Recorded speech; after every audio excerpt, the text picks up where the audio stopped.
السلام علیکم ورحمۃ اللہ۔ استقبال ہے تفسیر نور میں قدم بقدم آگے بڑھتے ہوئے آج سورہ آل عمران کی 195 نمبر آیت کی تفسیر مختصر وقت اور مختصر طور پر ملاحظہ فرمائیں۔ بسم اللہ الرحمن الرحیم فاستجاب لهم ربهم أني لا أضيع عمل عامل منكم من ذكر أو أنثى بعضكم من بعض فالذين هاجروا وأخرجوا من ديارهم وأوذوا في سبيلي وقاتلوا وقتلوا لأكفرن عنهم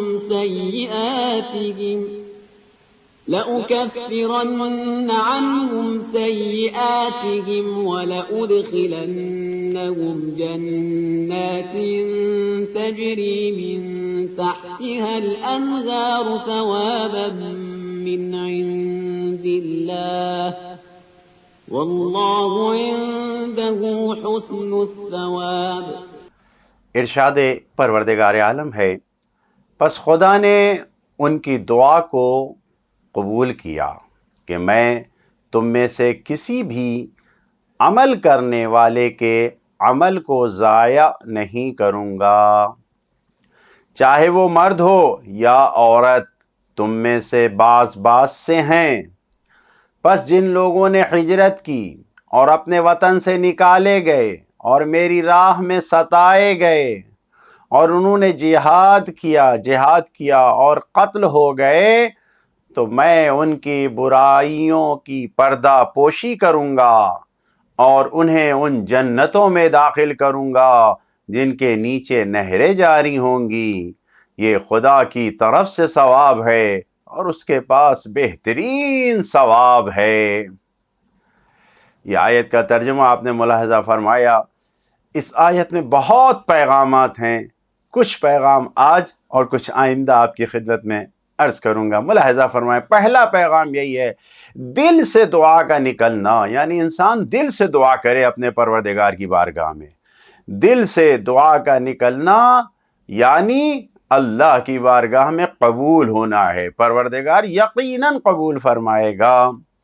ایسی دعائیں جو ہمیشہ خدا کی یاد کے ساتھ رہتی ہے، یذکرون، اللہ کو یاد کرتے ہوئے رہتی ہے، جو غور و فکر کے ساتھ ہوتی ہے، یتفکرون، اور جو اللہ کی حمد و ثنا کے ساتھ ہوتی ہے، سبحانہ، تو یقیناً جو یاد خدا، غور و فکر اور اللہ کو حمد و ثنا کے ساتھ دعائیں کی جائیں، وہ پروردگار کی بارگاہ میں مقبول واقع ہوتی ہیں، یقیناً قبول ہوتی ہے۔ فاستجاب لہم ربہم، اللہ نے ان کی دعا قبول کیا۔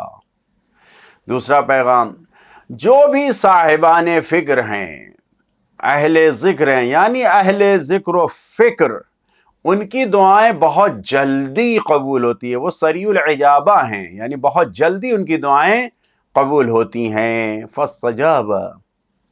تیسرا پیغام، دعاؤں کا قبول کرنا، کیونکہ اس آیت میں ہی ہے کہ خدا نے ان کی دعا کو قبول کیا، تو یہ دعاؤں کا قبول کرنا یہ شان ربوبیت الہی ہے، وہ پروردگار ہے، اس کے پروردگار ہونے کی شان یہ ہے کہ وہ دعاؤں کو قبول کرتا ہے۔ فاستجاب لہم ربہم۔ چوتھا پیغام، الہی نگاہ سے، اگر الہی نظر و فکر سے اس دنیا کو دیکھا جائے تو جو جہان بینی یعنی دنیا کو الہی نگاہ سے دیکھتے ہیں، مادی اور میٹیریل کی نگاہ سے نہیں بلکہ الہی نگاہ سے جو لوگ دنیا کو دیکھتے ہیں، تو ان کے لیے یہ عرض ہے کہ وہ اس تھیوری اور اس نگاہ سے کسی بھی عمل کرنے والے کے عمل کو بغیر اجر اور بدلے اور ثواب کے نہیں رکھا جائے گا، کسی کا بھی عمل بغیر بدلے اور ثواب کے نہیں رہتا۔ لا اضیع عمل عامل۔ پانچواں پیغام، ایسی دعائیں قبول ہوتی ہیں جو عمل کے ساتھ ہو، محنت اور کوشش اور تلاش کے ساتھ ہو، جو محنتیں کرتا ہے اور پھر اس کام کے لیے دعائیں کرتا ہے تو وہ خدا کی بارگاہ میں قبول ہوتی ہے۔ البتہ خود دعا کرنا بھی ایک عمل ہے، جو خود دعا کرنا بھی فاستجابا لا اضیع، یقیناً قبول ہوتی ہے محنت کرنے کے ساتھ۔ چھٹا پیغام، عمل اور عمل کرنے والے دونوں پر توجہ کی گئی ہے، خاص توجہ ہے دونوں کے اوپر کہ حسن فعلی بھی ہونا چاہیے اور حسن فعلی بھی ہونا چاہیے، اچھے کام بھی ہونے چاہیے اور اچھے کرنے والے بھی ہونے چاہیے، تب خداوند عالم کی بارگاہ میں قابل قبول ہوتا ہے۔ یعنی حسن فعلی اور حسن فاعلی دونوں پر خاص توجہ کر کے خداوند عالم کی جانب سے اجر و ثواب ملتا ہے، مکمل بدلہ ملتا ہے۔ لا اضیع عمل عامل۔ ساتواں پیغام، عمل کا اجر اور ثواب اور بدلہ صرف مومنوں کو دیا جاتا ہے، جو صاحبان ایمان ہیں، جو اللہ پر اور آخرت پر ایمان رکھتے ہیں، صرف ان کو دیا جاتا ہے۔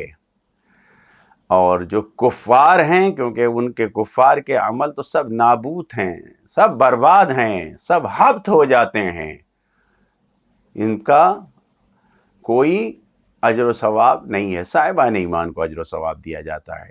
آٹھواں پیغام، الہی فکر اور دینی افکار میں مرد اور عورت کسی بھی مقام اور بلندی کو حاصل کرنے میں برابر کا درجہ رکھتے ہیں۔ انسانیت کا سب سے عظیم رتبہ، سب سے بلند مرتبہ انسانیت کا یہ ہے کہ انسان اللہ کی قربت حاصل کر لے، مقام قرب الہی کو حاصل کرنا یہ سب سے بلند مرتبہ ہے۔ اور اس اعتبار سے یعنی دونوں برابر ہیں، مرد ہو یا عورت، دونوں برابر ہیں، من ذکر او انثی۔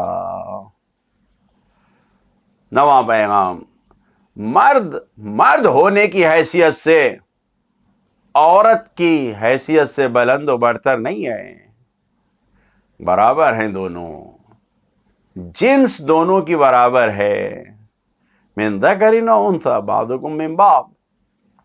10واں پیغام، اسلامی معاشرے اور سماج میں تمام مسلمان ایک دوسرے سے جڑے ہوئے ہیں، الگ نہیں ہے، جدا نہیں ہے، سب ایک دوسرے سے جڑے ہوئے ہیں، بعضکم من بعض۔ 11واں پیغام، جب انسان کے گناہ اور اس کی برائیاں ختم ہو جائیں گی، جب سب سے پاک ہو جائے گا، یعنی جب تک تمام برائیوں اور گناہوں سے پاک نہیں ہو جائے گا اس وقت تک جنت میں داخلہ نہیں ملے گا، کیونکہ خدا نے صاف کہہ دیا لَأُكَفِّرَنَّ، پہلے ان کو پاکیزہ کیا جائے گا، پھر اس کے بعد کہ لَأُدْخِلَنَّهُمْ، یعنی یقیناً داخل بھی کیا جائے گا جنت میں۔ اس آیت میں تقریباً 12 پیغام اور ہیں، انشاءاللہ آئندہ پروگرام میں آپ کی خدمت میں پیش کریں گے۔ خداوند عالم سے دعا کرتے ہیں ہم سب کو غور و فکر کر کے اللہ کی یاد میں رہتے ہوئے، غور و فکر کرتے ہوئے نیک اعمال کی توفیق یعنی حسن فعلی اور حسن فعلی دونوں عطا فرمائے۔ والسلام علیکم ورحمۃ اللہ وبرکاتہ۔